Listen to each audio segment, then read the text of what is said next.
ওই রসূল সাল্লাল্লাহু আলাইহি ওয়াসাল্লাম ওনাকে পর্যন্ত নিয়ে গেছেন।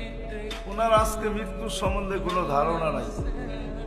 যখন আল্লাহ ওনার উপরে মৃত্যুর যাতনা ঢালবেন, উনি একটা চিৎকার দেবে, চিৎকার, আর বলবে বিইজ্জাতিকা ওয়া জালালিক ওয়া উলুহি মাকানিক, আল্লাহ তোর ইজ্জত আর জালালের কসম, তো উচ্চ সিংহাসনের কসম, লাউ আলিমতু সাকরাতাল মাউত মা কাবাসতু আরওয়াহাল মুমিনিন।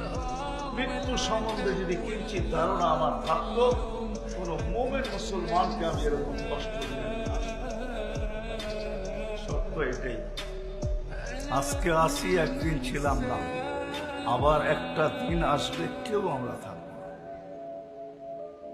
এতটুকু বুঝে আসলো, কেউ আমরা থাকবো না।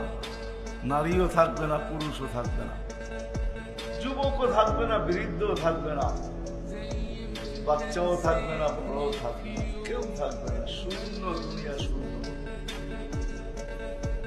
যিনি আমাদেরকে নিয়ে আসছেন ওনার কাছেই আমাদের ফিরে যেতে হবে, বাইপাস নাই। এই জন্য কোরআনে আল্লাহ আমাদেরকে বুঝাইতে চাইছেন।